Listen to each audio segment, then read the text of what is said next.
Ποιος ο ρόλος του πάχους του δέρματος στη ρινοπλαστική? Το πάχος του δέρματος παίζει διαφορετικούς ρόλους στη ρινοπλαστική, όλοι εξίσου σημαντικοί. Το πρώτο είναι ότι εξασκεί βάρος στις δομές της μύτης, με αποτέλεσμα κατά τη διάρκεια της ρινοπλαστικής να απαιτούνται διαφορετικές τεχνικές στήριξης και διαφορετικού τύπου μοσχεύματα πολλές φορές, καθώς το βάρος του δέρματος προκαλεί συχνά ανεπάρκεια της ρινικής βαλβίδας και πτώση του ακρορρινίου.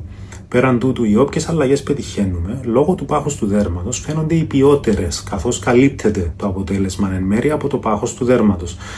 Και τελευταίο, το είδημα που παρουσιάζεται μεταχειρητικά σε ασθενείς με μεγαλύτερο πάχος δέρματος είναι εντονότερο, με αποτέλεσμα η περίοδος αποθεραπείας μέχρι να φανεί το τελικό αποτέλεσμα να είναι μεγαλύτερη και να απαιτείται μεγαλύτερη υπομονή.